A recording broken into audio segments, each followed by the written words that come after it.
bar. That extra gear, the first 3 steps. Huge strides in the performance. That I might not be the player I am today. All right, welcome to another episode of Behind the Gear, and today we've got Kevy coming back for round number 100. Yeah. No, the one thing I've noticed though in doing these podcasts and kind of having guests on and stuff like that, it's been awesome. But it's fun even around here with the guys we have around here with like yourself, Max, even Wade, and different guys, getting different guys on and just kind of chatting about kind of the state of affairs, like what's going on, how minor hockey to junior hockey to the NHL, how everything's going, and kind of what we see on a daily basis. Because I think a lot of times with coaches and parents and stuff, there's a lot of, I don't want to say craziness, but there's a lot of, I think, overreaction to different, basically the one thing I constantly am talking to parents about is just relax. You're not missing a boat. There's no boat. There's no boat you're missing. There's no draft at 4 years old or 5 years old or 7 years old, And I keep reiterating this, but I think it keeps coming up and coming up and coming up, So I think it's fun to talk to guys that are in the trenches like yourself or me or whoever that are working with these young kids, minor hockey, all the way through, even at the OHL level. You have parents that have kids playing junior and they're like, man, like kids 16, 17 and nothing's happening yet. No schools are talking to them. It's fine. Like just, it's going to take time. It's going to take a little bit of time. Now there are things that need to go into play in order for that player to be successful. But if they've done all the stuff they need to do and they're on the right track, there's a good chance that they're going to at least get some looks and get some opportunity. You know what I mean? But on a bit of a lighter note, we got Halloween here. So big day. Yeah. What are you dressing up as tonight? I'm going to be tall. I'm going to be tall. I've always wanted to be tall. So that's, I'm going to do something. Yeah. I'm just going to go with the kids. I feel a lot taller around them. Just going to, okay. So you're going to be a tall, like you're going to actually trick or treat then. I don't like to think of it as like the creepy adult with the kids. I just like the tall guy. Yeah. Tall. Yeah, that's it. Yeah. So there you go. It doesn't really work, but I'm going to do my best. I like it. I got all these old friends with kids. I don't have kids yet. And I got all these old buggers with all the kids. So go to their houses, eat their candy. Yeah. How you doing, bud? I'm doing good. Yeah, I'm doing great. Feeling young. Mm-hmm. Everything's been. What do we got? Good. What do we got for Halloween tonight? The last check-in, because if anyone has kids out there, you know that costumes change. Sometimes they lock in. Like sometimes they lock in early, and they're like, "I want to be a Power Ranger. I want to be a." Our kids have kind of wanted to be police, so my wife and I, Jenna, were like, "Wow, we'll be robbers. You guys can, I can carry the old ball and chain around."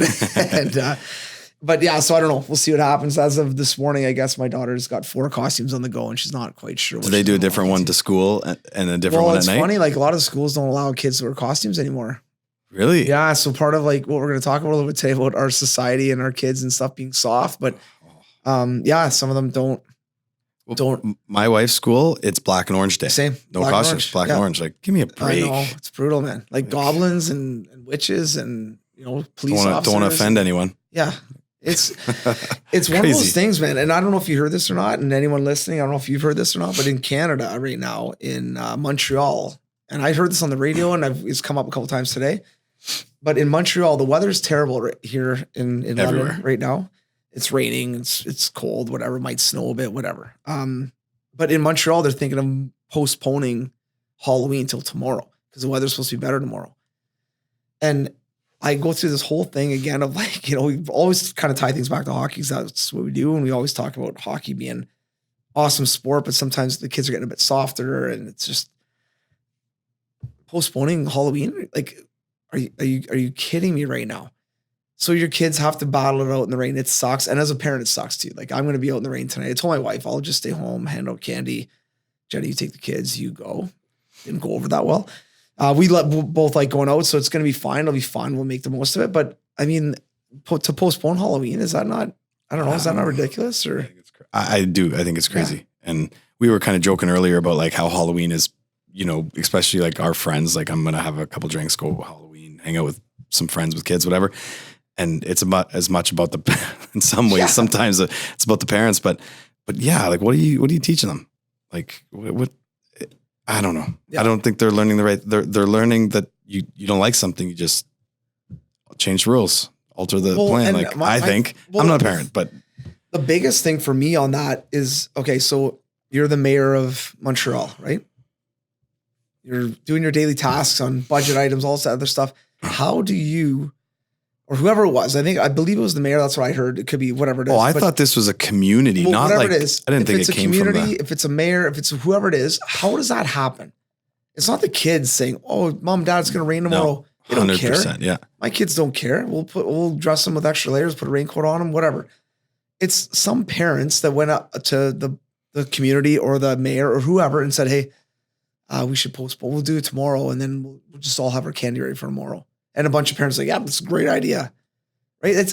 And I understand, like, as a parent, yeah, it sucks to have a wagon or carrying your kids, candy bags out. But what are you teaching the kids, man? What are you teaching those young children as far as life lessons that gonna rain outside? I can remember really, really crappy Halloween. It was like cold and wet. And now I have 3 sisters. So luckily we had like a massive, costumes and like treasure trunk of stuff. And I can remember getting home from school and it all like going downstairs, like, I need something warmer. Like, I need something warmer. And there was this big onesie bear costume that one of my sisters probably wore in a play. Like, an older sister's a little bigger. So they probably wore it years before in like a play or something. I don't know what it was from. Like, to this day, no idea. But that's what I wore. Cause I'm like, I could wear long johns, a turtleneck, and this big bear costume, and I would be warm going out in like the rain. And that's exactly what you're that's exactly what you're talking about. Well, even like tonight, it's gonna rain, be cold. Like, so maybe do you want to be in the rain tonight? Well, no, but maybe I'll dress up as a downhill skier. Yeah. I don't know. Maybe I'll dress up as like a snowman. Or maybe, you know what I mean? I'm gonna shift. Like, originally I was gonna be robbers. My kids are gonna be cops, so there'd be a robber or a prostitute. I think a robber is probably more appropriate for probably clothing tonight. You caught me off guard with that comment right there. I didn't see that coming. But yeah, it's one of those things. Like, my kids are going to trick or treat. Now, the benefit for me as a parent, I think, is maybe my kids don't get as much candy. Yeah, which is awesome. Maybe only out there an hour instead of 3. Yeah. So, but you said a couple minutes ago, you're like, we always find a way to relate this to hockey, and so we'll loosely relate. But you're, like we said before, like, you're teaching your kids. Where you don't like it, we'll find a better. And I get you're going to do whatever you can for your kids. You're going to make things work, but sometimes it's just like, no, this is a situation. It sucks, And I don't know why I'm relating it to this story right now, but I will never forget. I was Adam or Pee Wee in a hockey tournament, and in a hotel. Like, I can't remember where we were, but I forgot my shin pads in the hotel room. Unpacked my bag. Second game of the day. Went to the game. No shin pads. Hotel's 5 minutes away. Tell the coach. Coach tells dad. 15 minutes later, I got shin pads. Still 30 minutes to go, like, before the game starts. The ice, Easy. Yeah. Did not, like, maybe this is even soft, but like, wasn't allowed. I can't remember if it was the first or half the game, but I think it was at least the first. Wasn't allowed to play. Wasn't allowed to play the first period. Because you forgot your gear. Because I forgot my gear.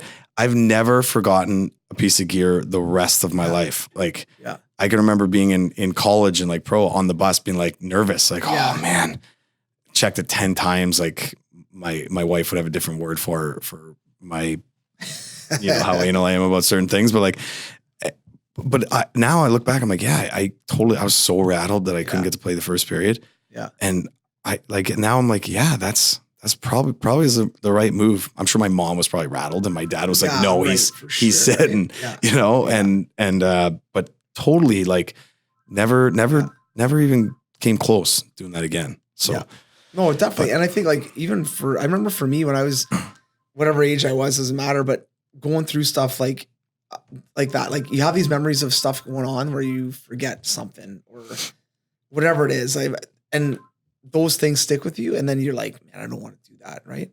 And right now we're going through with our kids. Like, we walk to the bus usually, right? It's not far down one street, whatever. But sometimes I'll drive because I'll drive them and then I'll just go to work right from there. And some days I have a little bit of time in the morning. So I'm like, we'll walk.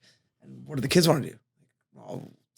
Let's take the truck. I'm like, no, we're walking. Mm-hmm. So you have one kid and you're going to go through this when you have kids, they melt down, they're losing it. They throw their school bag. I'm like, well, we're going, so you can do whatever you want to do. And then sure enough, most times they're like, yell and grab their bag. They're following you. But what's easier for you? Probably taking the car. Take the truck. Yeah. Just like jump the truck. Let's go. Everyone's happy. Let's go.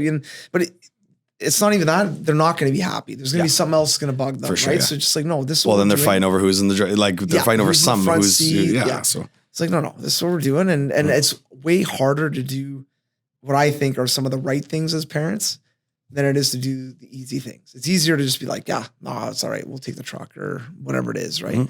And so, not that I don't want to preach the whole time, but I think it's just one of those things that as kids get older, when you build those fundamentals at young ages, hopefully, I have no idea because I'm in an experiment phase right now where my kids are young and I'm trying to figure see if this works out. Yeah, who knows? But hopefully they are, better designed or better ready for, the next steps in life and what's going on and things like that, So, I mean, who knows? We'll wait and see what happens. But at the end of the day, we'll probably be punishing a little bit of candy tonight, a little bit of chocolate. Yeah, it's going to be great. Yeah. Maybe it'll be good. Maybe a drink. We'll see what happens. Yeah. Yeah. A couple calories tonight, in the rain. Sure. Yeah. Yeah, exactly. Tough it out, Montreal. Yeah. Yeah, exactly.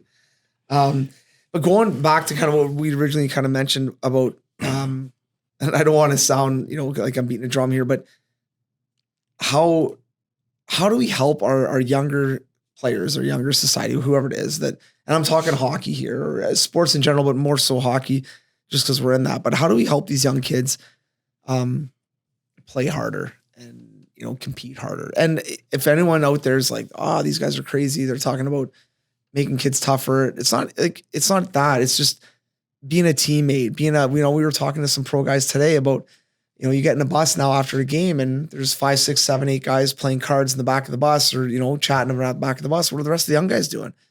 They're on their phones. They're checking Instagram. They're checking Facebook. They're not, it's back in the day. No one had phones, or even if you did, you didn't really use it much. And you're all interacting. You were talking about the game. You're talking about girls, whatever you were talking about, doesn't matter. Now that's lost a little bit. So what's it going to be like in 5 years, right? In 7 years. So how do you bring it back to the young kids and help them be better teammates, help them, you know what I mean? Like interact as young kids, right? But I think it starts so young. Like I'm not even looking at where you are yet, where you're like, how do you make them be good teammates? Let's say we're out with tykes, IPs, like young guys. Well, can they fully cross their feet yet? No, they can't. So, but are you going to not let them do it because they can't do it yet? No, you have them do it. So you just start to have them pick up the right foot, even though they can't fully stop, fully skate, whatever, but you start to say, hey, you're going to pick up this foot. Even if it doesn't cross over, you have them pick it up. And then what does that turn into as they get to stop and it turns into a stop and a crossover start a year later or whenever it is, right? Well, same thing as they get older. Like if you don't if someone doesn't make them aware of it, how are they going to know? So whether it's the coach or we're always chatting in the dressing room and in the office, but like we were talking about goalies and players today. Well, if a coach doesn't make a player aware that like hitting a goalie in the head is not okay. It's an accident. So hopefully that's okay. But hitting him in the head and just ignoring it is not okay. If I'm a player and I'm practicing power play and I hammer a one-timer off a, let's pretend I can hit a one-timer.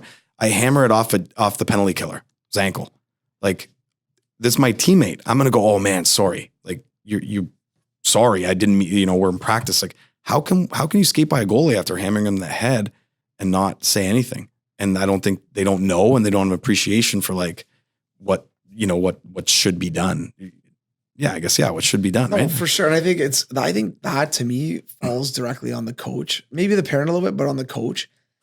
And we talked about it today with one of the goalies we had out today and saying, I'll call a team in if a kid hits another goalie in the head and doesn't say anything and I see it, I'll call a team in. Like that's unacceptable. Like you don't hit somebody in the head with a puck. Now I know goalies, but you get hit in the head a lot. So it's like, I just got hit in the head. That sucks, man. And now with concussions and all this kind of stuff, we know that that's not good, obviously. And the goalies' masks are designed to take it and it's all good for the most part, right? But it's just a courtesy thing. And to me, that's just like a life skill and a hockey skill. Like I always say hockey 101. It's like, if you start a drill in the north side of the rink and you finishes in the south side of the rink, then go to the south side line. Don't go all the way back through the drill to the north side line. Like, but you start working with young kids in Adam and they have no idea. And then all of a sudden in PB, they're doing the same thing. You're like, who coached you in the last couple of years that didn't tell you that when a drill lands on the south side, you go to the south side line. You don't go all the way back to the north side. So if they're not learning that stuff, all like They're starting definitely not learning the which other foot to things. cross over, and then don't hit the goalie in the head when you start to do raisies, and don't, you know, and then, then they get to peewee bantam, and you're teaching them, hey, what is compete? Yeah, you're really skilled, but you have no compete. You got no jam. How are they supposed to learn those things? They don't know how to learn. Yeah. You know, and we're supposed to be the ones, coaches, parents, whatever, that help teach them and help them, but they don't know how to learn. So they need to learn how to learn, I think, at young ages, just like your kids. Like, your kids need to learn that, no, you're walking. Yeah. So how are they going to learn that? Whatever, they got to do their essay before they can go to a party when they're 18 years old or whatever. Like, I don't know, but they got to learn how to learn. But it's also one of those things where, you know, our generation at that, like anyone right now who's listening, that's 35, even 30 to like 45, 50. Let's say you have young kids that are playing hockey. Like, I don't think most of us are raised like that. I agree. You know, like I wasn't raised like that. I wasn't raised where I could just like, Mom, grab the car, pick me up. Like, no, you're walking home from school. Did you clean up your dishes after dinner? Like, not even that, man. I remember my mom making us like make our beds, right? Oh yeah, it was a big one. So every morning you get up, you get changed, you make your bed, and go downstairs, have breakfast, brush your teeth, whatever. You had your routine like everyone did, right? And that was fine. And then, fast forward, when you get older, you see like a lot of buddies don't make their beds, and a lot of buddies that girlfriends don't make their beds. And I always made my bed. Me too. I remember talking to my mom about it. I'm like, she's like, it was harder for me to go down and tell you and your brother and your sister to make your bed and bring you back upstairs, make the bed. Than it was just to make the bed It herself. would have been easier for her to just make the beds on her own.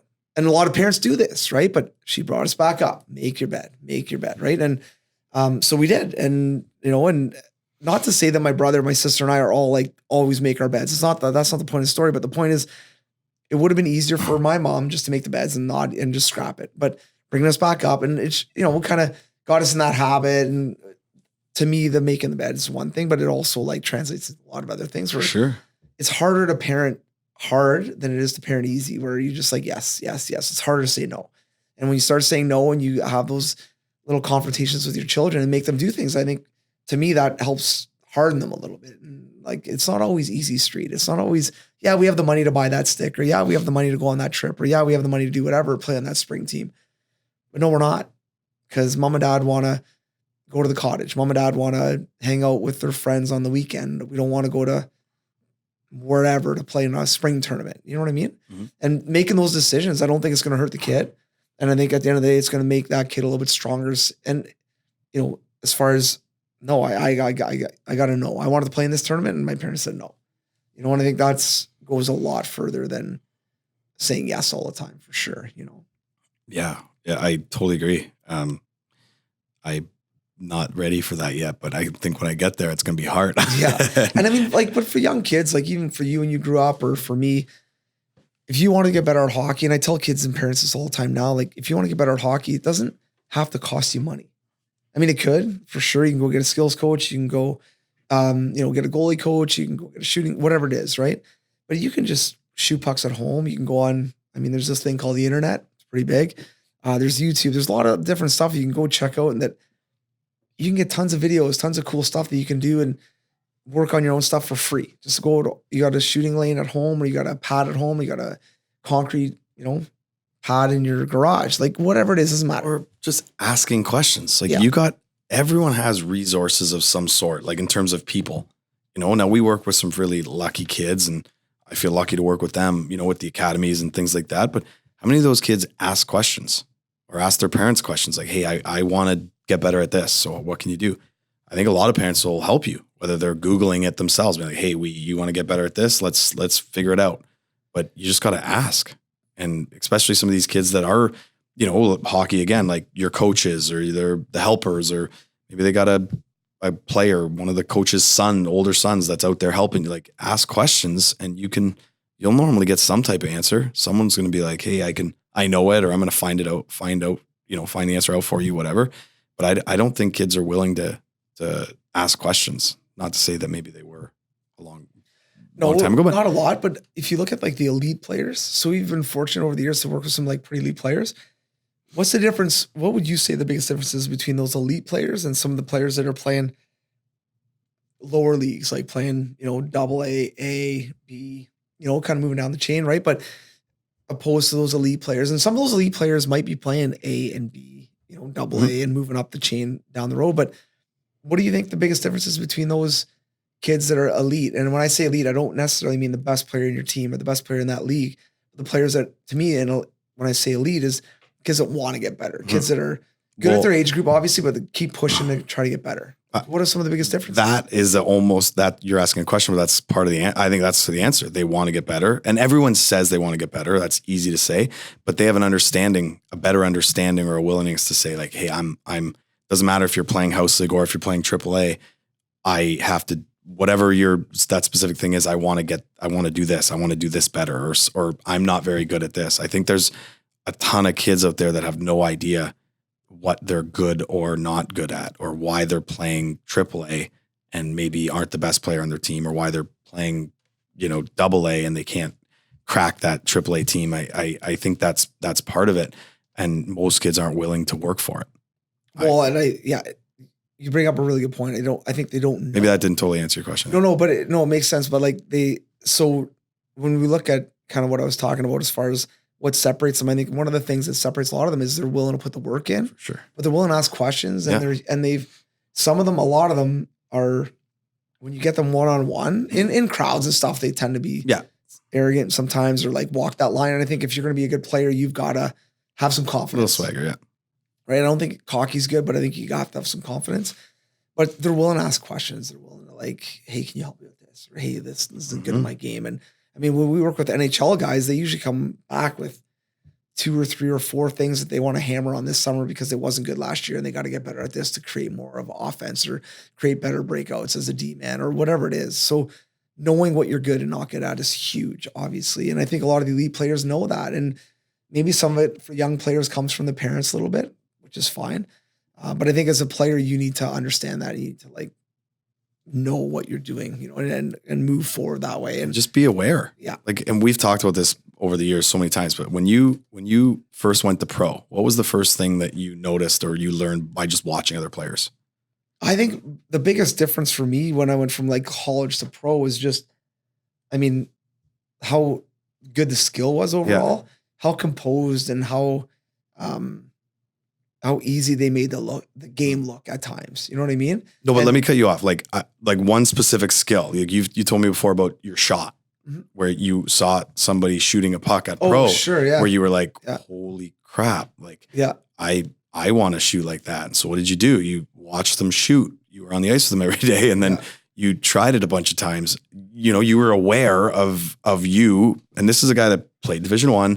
Went to, weren't an NHL pick or going to, but a good skilled player, obviously played Division I, went to a East Coast or whatever. I think it was that's what it was, whatever. It doesn't matter. But, and you were like, wow, I want to shoot like those guys. And so you just watched them and then you did it, or you got help from the coach or whatever, however you did it. But I remember you telling me being like, I need to be able to do that. Yeah. I'm not a pro guy until I can do that. Yeah.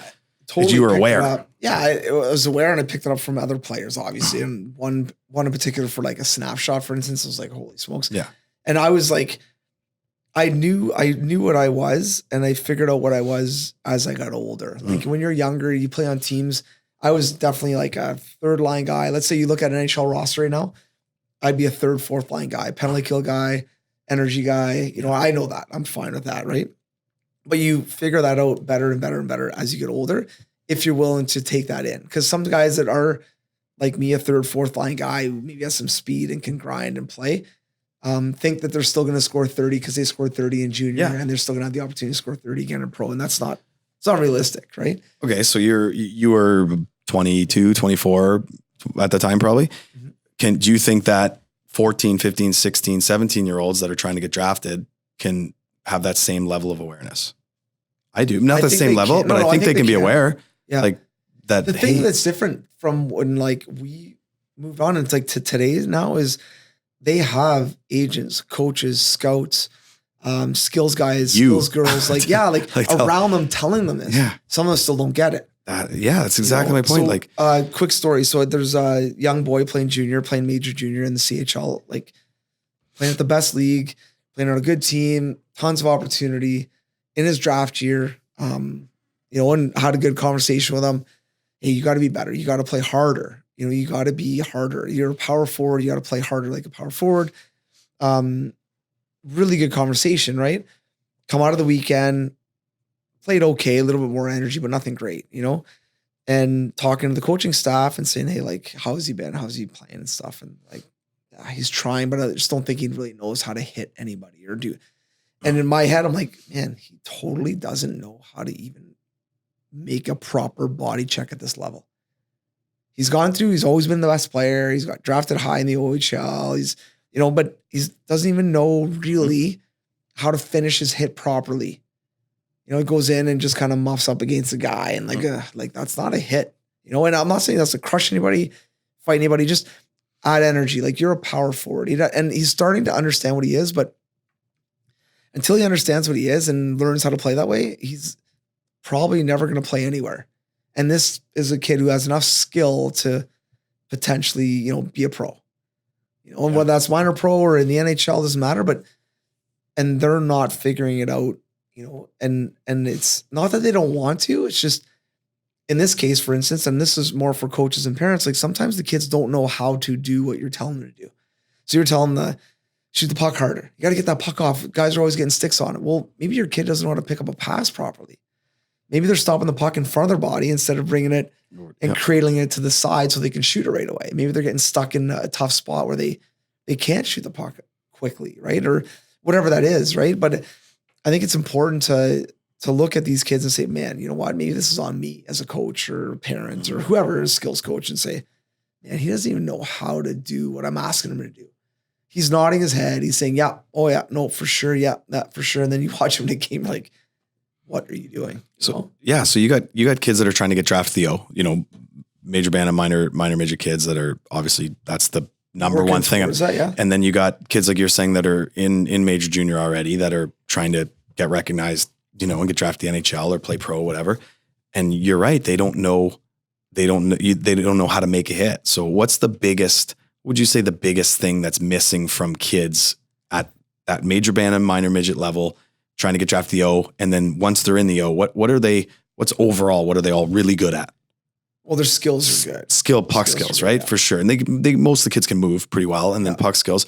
What are most of them, different levels between a, minor midget and a second year major junior guy, but like, what are they missing? Well, to me, like the biggest miss when I watch games and I'm working with kids and I see them in games is balls, is like that heart, that drive. Compete, yeah. I'll block a shot. Like I'll go down. Like, and I honestly, we talked about this, I think, like off the air, but it's unbelievable to me, kids that don't practice with a jock. It sounds crazy, but for any parents out there, man, if your kids are not practicing with a jock, male or female, so a Jill for a girl or a jock for a guy, are you kidding me right now? And not only for protection reasons for like later in life, because no kid thinks about later in life, but that one piece is okay, that's fine. The other piece is just feeling protected. Like how can you go in the corner and battle somebody or go to the front of the net to block to tip a shot or block a shot in the D zone with no jock on? How can you literally do that with confidence? You wouldn't not wear elbow pads in case an accident happened, you fell down. So, I'm sure there's people listening right now that are like, that's one out of a million. No, it's more than that. Like, I played with a guy who a defenseman didn't wear a jock in games. It doesn't even make sense to me. There's guys doing this right now. Yeah. It's unbelievable. I told them, like, I know you guys for any reason, right? Aside from the comfort part, because they're not even that uncomfortable with them, but just for later in life, maybe you want to have a child. Like, if you get caught with a puck in that area, you're done. You're done. And it is, as much as it happens once in a while, it is rare. Like you watch highlights every night of 10 NHL games, so 20 teams playing or 7 teams. There's not a lot. Like you don't see guys getting pucks in the jock all the time, but if you're that one-off guy who gets a stick or a puck in the jock, this is such a coincidence. We didn't talk about this. Max and I were chatting this morning, and on Instagram, a picture came up, and they showed, I don't know who it was. I want to say it was someone on Vancouver. I can't remember, but they took a picture of his jock. It was caved in. Like I've never seen this in my life. And this is so funny. We're talking about this, but it was caved in. it was strictly an accident. Like, I don't know if it was a block shot or if he was standing in front of the offensive net, and it just accident, but a puck, like just an accident. So there's that part of safety, just craziness, but also like, how do you feel confident about like going in, just no questions asked to get in a lane or to for some of these coaches, like you're asking a kid to stand in the front of the net and he doesn't have a jock on. Well, I'm going to be off to the side of the net, just flinging my stick. For sure. Like, so even for that, like, again, I was talking to an OHL GM and I was like, if I was an OHL GM, there's no way that any of my kids could practice or play without a jock. For number one, liability reasons, because we all know that some kid gets hit and some parent will be like, you kidding me? Why didn't he have a jock on? He hasn't worn a jock since Bantam. They'll freak out and then you're liable. They go out on this ice without that half-inch taped up neck guard that's not going to stop anything. Yeah. People will have people be flailing their arms like, holy, this is unsafe. That thing's not doing anything. It's for insurance purposes. That's it. Yeah. And this is okay. Like, yeah. And then also you're asking these players to go in tough spots and play in tough areas, like in the corners or in net front. And it happens, like sticks, you're battling a guy beside each other and sticks come up. Like there's dirty plays, no question, but there's absolutely accidental plays where someone's trying to lift your stick and they miss and accidents happen. Like, but going to, we were talking about like what you were saying that kids don't know how to, the player that you were working with doesn't know, always how to hit or whatever. But when you said that they don't know how to play the game, they don't know how to play hard, they don't have some jams, some balls, they don't know how to compete. Well, when you tell a kid right now, hey, you need to compete. And he's like, well, I did compete. I scored 2 goals and had 2 assists. Like, no. That's not competing. Like, you can have an unbelievable game and get 3 points, or you can have an unbelievable game and get no points, and you battled hard. But some of these kids are just like, and some of it, they're not willing to do the stuff that you're saying you need to do this if you want to play at a higher level, because maybe they don't have the right equipment on or any equipment, but they don't know how. They don't know how. So who's telling them like, man, you need to go into a corner. You need to mix it up. You need to, if your goalie gets hit, just not fight, but like get over there, like get involved and show that you want to make an impact or whatever. Well, and I don't think they know. No, they don't. And I think a lot of the minor hockey coaches are so concerned with winning. They want to win games. They want to try to win a tournament. They want to try to, instead of developing. And what is minor hockey for? Is minor hockey to win a tournament and get 7 patches of OHA championships or minor hockey champion? Like, no, it's about developing kids to get better and be better people and be leaders and all this kind of stuff, right? And I think for a lot of these kids, as they're going through their minor hockey career, these coaches, it's on them. If you're going to coach and you're going to be part of this whole thing, I think it's on them to help develop these kids and help them play the right way. So for instance, a lot of kids are good goal scorers. What does the coach want them to do? Score goals. Just score goals. You know what? If you get a chance to blow the zone, get out, we'll get you the puck. No. Play both sides of the puck, because once he gets to Bantam and then midget and then junior, he doesn't know how to play. And then he's done. Like, he can't, some of them, they can't fix it and it's unfixable or it's too frustrating and then they get washed out. And that's not fair. The kid's good. He's got a lot of skill. There's a lot of opportunity there. And then who knows what happens, you know what I mean? As they're, as they get out of the game, then there's a lot of other implications that could come out of it. But for these young kids, like some of them have a ton of potential and just aren't taught to play the right way. And you see it like at the OHL level. If you ask any OHL, CHL, junior hockey, doesn't matter where it is, pro hockey, you ask any of these coaches, what are the kids like when they come in? Especially nowadays, what are they like when they come in? Super skilled. Put a bunch of pylons on the ice, put a bunch of people on the ice in practice, no contact, they're unbelievable. Controlled environment, they're really good. And then get them to play both sides of the puck, offensive side, defensive side. They're terrible on the defensive side. Or get them into contact. They can't play contact. They're scared. They don't play. They have no idea what to do, like under pressure, So again, I think as coaches and skills coaches, we need to do a better job of implementing pressure, implementing, different, not just obstacles. Obstacles are great, but I think adding like an actual player, giving pressure. So you have a little bit of uncontrolled circumstances with a player, and then also someone you can shoot around. You're not afraid to hit them in the shin pads, and you can make a play around them. But getting players to play under pressure a little bit more at young ages, I think will help them as they get older to be, as practice, I should say, practice under pressure at young ages will help them play better as they get older. Sure. You know? Mm-hmm. And I think, you know, as far as the whole like compete and stuff like that, talking to your players, I think is huge, but then also like in practices, adding more compete drills, adding more, because they're going against their buddies, which is a little bit less nerve wracking, you know what I mean? A little bit less stressful for these young kids, especially because they know their buddy's not going to try to take their head off like some guy on the other team would, but having them play in a controlled environment, but small area games or a one-on-one compete in the corner or whatever that is, but having them compete for pucks and winning battles and all that stuff. Cause that stuff to me is going to translate down the road so much further, you know? Yeah. And do you think you see that all the way up? Yeah. Like to a degree, like not the same, obviously, but yeah. I think you do. I think, you know, all the way up NHL, I think guys know they're more aware. But it's different there because I mean, it's your job. Mm-hmm. It's your livelihood. So some guys don't compete and they find themselves out of the league or, you know, they're getting traded a bunch or whatever's happening. Right. But for the most part, like the NHL level guys have to compete. But I mean, even look at the Leafs, which is right around us, like the last bunch of games, Matthews got hit. No one did anything. Barry got hit. No one stepped up. No one did anything. And then it was all over the media. Everyone's all over Toronto. They're soft. No one jumps in. And then I happen to be at the game in Washington on Tuesday. First time somebody gets hit, 4 guys are swarming the guy right away, which is Toronto. Good. Yeah, it's great. Like, that's awesome.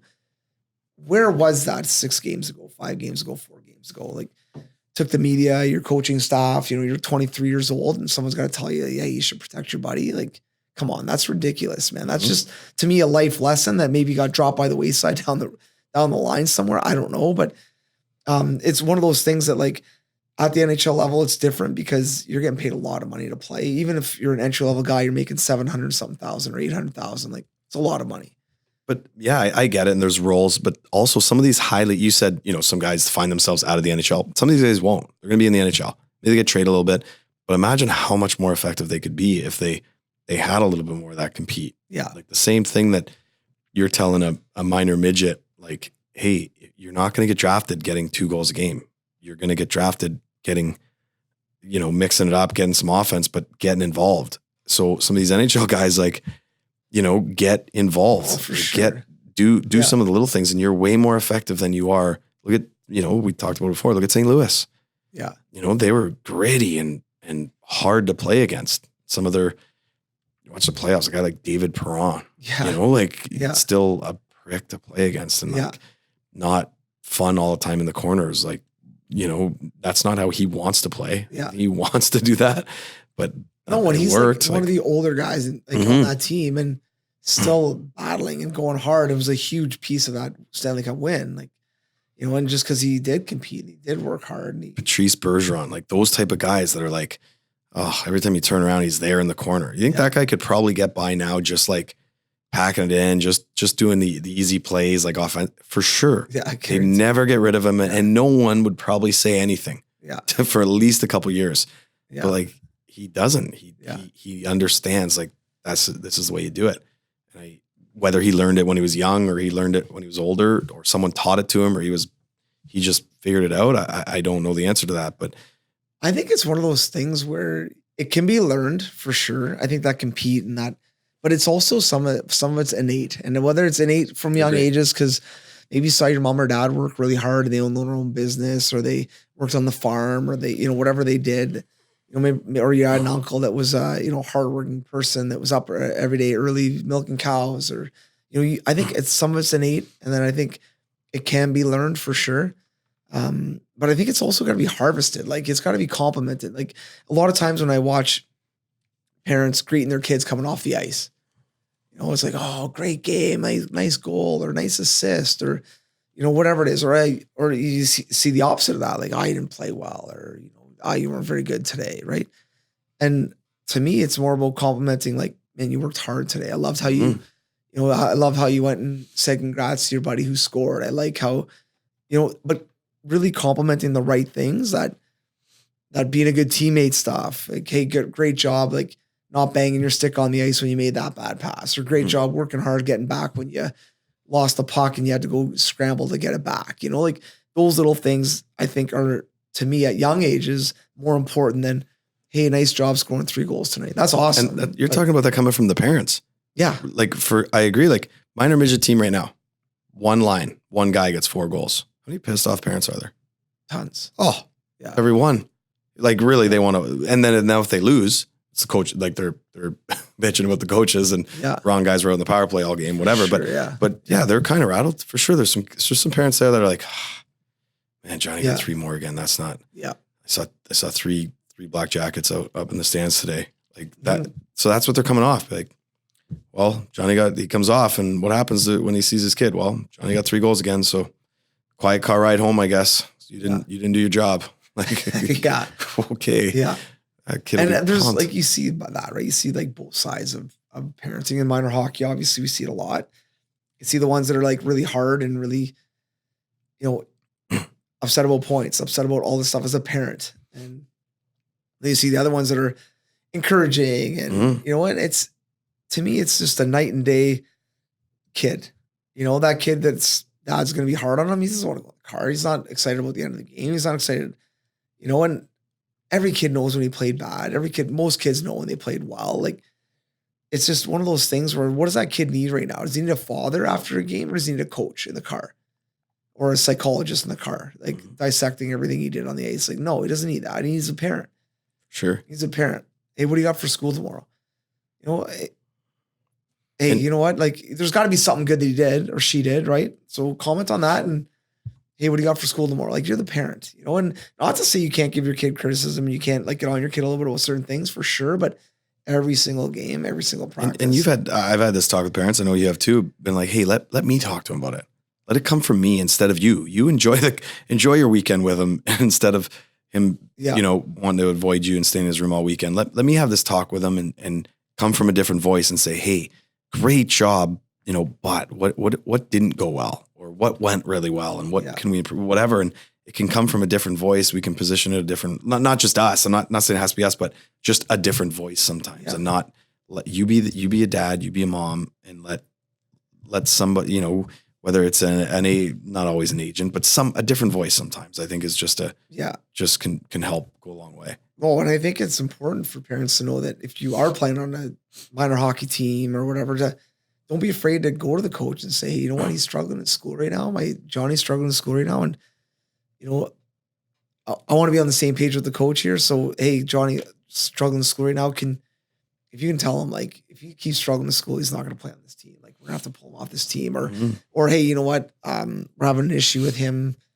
He's not passing the puck. Like, you know, but parents have to be realistic about that stuff too, as far as, you know, like, hey, most parents will go to the coach and be like, hey, like, you got to put him with better players because he's not getting the puck enough. And no one's passing to him. Like, okay, that's ridiculous. But going somewhere and saying, hey, you know what, I know my kid's not passing a lot. Like, be on him about it. Like, I get it. I see it. And for parents, when you look at your kid right now, and I hope this resonates, but tell me right now in Bantam or midget, if you looked at your kid, would he be able to play? Because everyone thinks their kid's going to play in the OHL or the WHL or the, you know, wherever, junior hockey or beyond.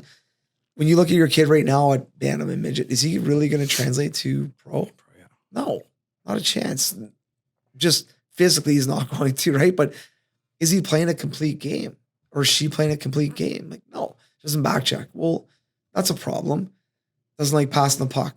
That's a problem. Like, fix the problems within, and then make your kid the best all-around player that they can be. If they're offensive, great. Pump offense. Go score goals. But you know, don't be afraid to come back and help out. Don't be afraid to be a good teammate and maybe block a shot once in a while, or, you know, stick check a guy and just turn the puck the other way. You know? Your kid is failing. What would you do? Well, why is he failing? Oh, he's not doing any homework. He's failing on his tests because he's not doing the readings. I would blame the teacher. Yeah. But yeah. Okay. I'd bring another parent, but they figure out, okay, well, what's he doing? Like, oh, he's not coming home after school. He's going over to his buddy's house and playing video games every night. And then he comes home and then he goes video games again. And then he goes to bed. Like, okay, so what do we have to do? We got to take the video games away. He can't go to this guy's house till his homework's done every night. Like, you're going to pick away. Same thing with hockey. Yeah. Like, yeah, you're offensive, but is it going to you dissect the problem. The problem is that's not going to translate to the OHL or to pro. So what do we have to do? Well, you need to change this. Yeah. You need to not go to that player's house and play video games every night. If it's hockey, you need to, don't sacrifice. Maybe we sacrifice a little offense to play at both ends of the rink, but that ultimately that's going to get you to your goal. Yeah. What is the goal? Yeah. Not playing video games is going to mean that you're not failing your next test or you're turning in your assignment on time. Well, changing this up a little bit is going to mean that now you're going to get noticed a little bit because you're playing at both ends of the rink or you're competing like we were talking about, whatever it is. But you got to look at the problem and not just say, oh, well, the problem is that guy, coach likes him, that kid better, and he keeps getting more goals. No, your kid's not getting noticed for a reason or, I totally agree, man. And I think it's more like, that's a huge thing. And how often do we hear from parents that say stuff like, he was the last cut. You know what? He was the best kid at camp and got cut. Well, yeah. I mean, okay, some of it could be political for sure. There's politics involved. There's no doubt. But every year this happens to you. Like this has happened 3 years in a row right now. So is your kid and I think a lot of parents need to take the glasses off, those rose-colored glasses, and be like, okay, let's be honest and let's be realistic about where our kids at and where we see them going. And again, like I said earlier, is it going to translate? So if a kid's playing Adam, the stuff he's doing in Adam is awesome. It's great. Is it going to translate to Pee Wee? And then is from Pee Wee, so let's talk 8, 9, 10, 11. Is it going to translate to that hitting mode and 13, 14, 15 when they get into contact hockey and start body checking? Is his game going to translate? Heads down all the time. He's driving the net all the time with his head down. It's not going to translate. By a year or two in contact, that kid's going to get his head taken off. If he doesn't, so there's little things there that I think as a parent, you need to really like sit back and be like, hey, I gotta assess this situation a little bit and figure out what's best for my kid. What does my kid need to work on? And look at those little holes that he has in his game and figure. But that's not what's happening. Like, and let me pose this as a question. Kid gets cut, okay? And what is the first? That's not the first question. What's the first question? Where else can he go? Where else can he go? What other team can he go to? And I'm not saying there's a time and a place to go to a different team. Never a time and a place to move, which we've seen. Yeah. But there's a time and a place to go, move just for hockey. I'm making a joke, but there's a time and a place to, it's a good fit for them to go over to this place and play here. But how often are you seeing kids like, he's the last cut every year. He's played on 3 different teams in 3 years. Is that a bit of a red flag? I think so. So sure. Is there a time and a place? I guess my question is there a time and a place? I personally think, maybe. But what do you think about how often you're seeing kids at the bantam midget level moving, to playing different AAA, places? right? Or like to play more in the eye of the scouts and stuff like that. I don't know. I think bantam, major bantam, let's say. So for us, in Ontario, our draft year here is 6 or 15. So in minor midget, but other places a little bit different. Out west, it's major bantam. And in other places like the USHL have different drafts in the United States. And I'm sure over in Europe, there's different ways that they do it. But I think, let's say that whatever that draft year is, if it's 15, 16, 14, whatever that is, I think a year out, roughly just try to get them playing the highest level that they can. And then maybe it's 2 years out, but a year out for sure. Up to that point, I think I put a lot of onus on the kid. I put a lot of onus on the kid to, if you want to get better, then come talk to me as a dad. Like, come talk to me. Let me know, hey, I want to go to an extra session. I want to go shooting, or, I want to go, especially at kids at 12, 13, 14. Like, you got a bicycle, there's a schoolyard 2 minutes down the road, grab a bag of pucks and a stick and go and shoot pucks. Like, you can do that, And I think, to answer your question, I think that year or two out of that major first milestone. Now, is that major first milestone a big deal? No. Is getting drafted to wherever or getting picked up by a pro team or whatever in Europe, is that a big deal at young ages? I don't think it's a be all and end all. It seems like it. But it's a great feather in your cap as a young kid and the family, and it's awesome, obviously. But is that going to make or break you? No. But it depends on what you do from that point forward. So if you don't get drafted or you don't get picked up or you don't get moved at 13 or 14, 15, 16, then what are you going to do to try to make that level moving forward? What are you going to do that next year? So wherever you end up playing, whether it's A hockey, let's say it's A and you wanted to play AAA or you wanted to play junior hockey and you couldn't, you got cut through to A. Well, what are you going to do to get back to that AA, AAA, or junior hockey? And most kids, we know, are just, I'm good. Shut her down. Don't think they're doing a lot. Don't do a lot. So I think what are you going to do? And how are you going to move forward? How are you going to keep pushing? How are you going to keep raising that bar? I think that's the biggest thing for kids to. And like they're kids, still kids. They need help. So mom and dad, like, hey, if you don't know, ask the coach, ask somebody, get some advice. But I think sometimes they know, like, skating's not very good. So could you ask your kids, hey, this is what I think. I think this has a lot to do with why you're on the bubble, you know, or your last cut if you are, or whatever. Do you want to do this stuff? This is what it's going to take. You know, it's going to take, we're going to have to, this costs money. So we're going to have to sacrifice this to get you to work on your shooting or skating all year. If you don't want to, totally fine. Like just, you want to roll the dice and see what happens next year. That's okay. That's your choice. You can, you know, but if you want to do this, I'm willing to do this. It's just going to, and I think some kids, they're going to make their choice. They're going to say, no, let's just see what happens. Awesome. Now it's your choice. And next year though, you know, when this happens, I'm going to do everything I can to help you, but if it doesn't work out again, it doesn't work out. That's the choice you made. Or no, you want to do this stuff? Okay, well, yeah, I'm willing to help you, you know, and there's some early morning sessions before school that we can go to once every 2 weeks or whatever, you know, and I think if the parents can help the kids by helping them recognize like this is what I think happened. Do you want to take the steps necessary? And this goes, you know, almost going full circle. Like the kid is now learning what we were talking about before. They're learning how to learn. Like they're learning about this didn't go, I didn't get the outcome I wanted. I want this outcome next year. So I'm going to do the things I need to do to get it. Yeah. And now they just learned a whole sequence of events. I didn't like this. I wanted to change it. So I did this to change it. Like, you know, and that's kind of probably getting pretty deep, but no, it's true though. Like how do you get results? You got to like look at it and just do the dissect same it. thing. And parents need to do that as well. I think at younger ages, parents need to take, you know, ownership in that. But you said something there like taking ownership or being accountable. Like, you know, as they get older at even young ages, man, 8, 9, 10, like the way you act is going to be a direct result on how things work out for you. So if you're going to whine and cry and be complete nuisance, things are not going to be that good. You know, if you're working hard and listening and paying attention, things will be a lot better for you, you know? And I think those are life lessons to me that at young ages, you can teach young kids very easily. And it's not easy to go through that process because anybody who has kids and has whiny kids at home, it sucks, you know, and they'll be whine for an hour and it's the worst, you know? But sticking to your guns and being strong with it and battling through it, it gets better and better and better as they get older, you know? And I think to me, those hopefully help develop better kids down in the future. You know what I mean? And I think we're at a point in society right now where are things going a little bit too far right now? Maybe like, you know, is changing Halloween a little bit weird is that never been done before that I know of? Maybe it's happened before and I don't know. Maybe. Has anyone ever changed Christmas because they don't have snow?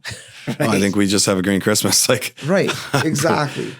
You know, yeah, totally. Right. That's exactly it. So I don't know. Are we pushing it a bit too far? Probably. Is it going to come back a bit? Hopefully.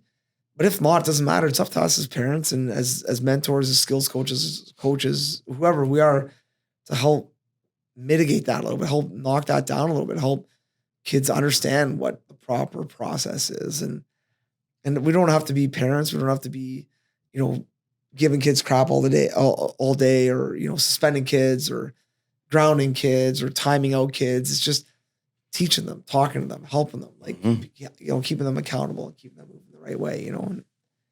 But I don't know. I'm going to be such a good parent after this hour. When you keep listening to these podcasts about parenting, yeah, it's going to be. That's why I keep coming back. Yeah, exactly. Yeah, you're taking notes every day. I got it. Yeah. I can't let my wife listen because she'll expect too much. Yeah, I know. She expects perfection now. For sure. Especially she'll call you out on some of the stuff that you already said. Yeah. She'll play this back when I turn into the parent we're talking about. And as a male, you'll be like, I never said that.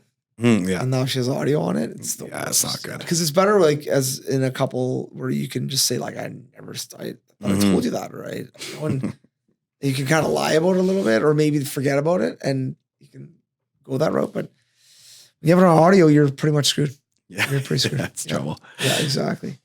My goal is to come back enough where I can get the intro. Once I get to say, hey, everybody, welcome to another episode. That's going to be my last podcast. There you go. That'll be my last one. There you go. So I got a couple more of me. Yeah. No, when we talked to Wade and Max about this too, but I'd like to do a couple more of these with a couple of those guys as well, and just kind of chat a little bit more, just about, it's not even state of affairs, but just kind of go through like we did today, just about how do we help kids progress? Like, how do we help kids get better? How do we help kids make that next step or make that next level or move on? And I think, because at the end of the day, a lot of the kids want to get better. They want to play at a higher level. They want to keep pushing. Some of them don't know how. They don't even know what hard work is. How many kids do we see that quit early? Run a beep test. For any coaches out there, run a beep test. It's old school. We've all done it in high school, at the track, in a gym. Run the beep test with your team and watch how many kids quit early. They could keep going, just quit. But the thing is, it's not just like, the top 6 kids that have the highest score the best. No. Because some of those kids, everyone's different. Like, let's call it, I don't know what the numbers are, but if a kid can get a 10, and a 10's or a 6 is easy for some kid, and they're out at 6.5 or 7, that tells you something. Other kids are 8's going to be easy, but they're going to stick. You know what I mean? They're out at 8.5. That's the same thing to me. But if a kid is a 4 and he's hangs in there till 6 or 7, now and you can tell, like, just watching that, you're going to see which kid starts. They don't know they're not faking it. Like they start to die. They start to die off, and they're like struggling. Well, how long are they willing to struggle until they're just like, I'm done? And you're going to see kids that are like, I'm out for sure later, and right away. Not even that, man. See what the kid does 35 seconds, a minute, 2 minutes after they're done. If they're keeled over, they're on the ground on their back, they're asking some for water, they can't have a conversation. They're like, oh man, like, that kid, you can tell. Yeah. But you have some kids that shut the beat test down, run their 6 or 8 or 10, and then full conversation. Like, hey, we're going for lunch. Like, why are you not still going right now? But they don't know how to work hard. They just don't know how to push, So as coaches and parents, hopefully we can help our kids in the future. Just you got more in the tank. Yeah. And whether that's reading more, whether that's shooting pucks more, whether that's running more, whatever it is, like, you got more in the tank. You can do more than what you're showing right now. And we've got to try to get that out of them. You know what I mean? And then push through. And, so I don't know. I think as again, I always say this as a rookie parent, I think you're always experimenting and trying to figure things out and trying to see how you're going to move your kids from 4 years old to 6 years old, 6 to 10, 10 to 12. Like, that escapes me. I have no idea how you do that. Just going, day by day. But there are a lot of things that, and even my wife and I'll butt heads on, where maybe I'm being too hard on something, or she's being, whatever it is, we disagree on something. But it's like, sometimes I almost take the hard road too hard sometimes, because I'm like, this is ridiculous. Like, why are we letting them get away with this? Why are we, and going back to the way I was raised, there were certain things I loved about how I was raised, and certain things that I do not want my kids to go through, or I don't want my kids to experience. Nothing bad, but just, the worst thing ever. And this is one of the things that I always, you ask your dad, hey, can I do this? Like, no. Why not? Because I said. Yeah. Are you kidding me right now? Yeah. Because you said, like, so that was one thing that I was like, just to give an example of what I don't want to be like with my parents. No, there's got to be a reason for no. Can I have a gum? No. Why not? Because it's too close to supper time. You don't need a gum right now. Okay. But no, because I said so. Yeah. Like, that's right. What? And again, what is the like, your kid? He's like, I just can't. Like, right. Why? Like, I can't. Yeah. What does he learn? Yeah, exactly. Now, even though you say because it's close to supper, still going to ask you 17 more times and be freaking out because you won't get one. But it's part of the process, So good luck. Oh no, I can't wait. This sounds awesome. Actually, I can't wait for this parenting. It's gonna be great.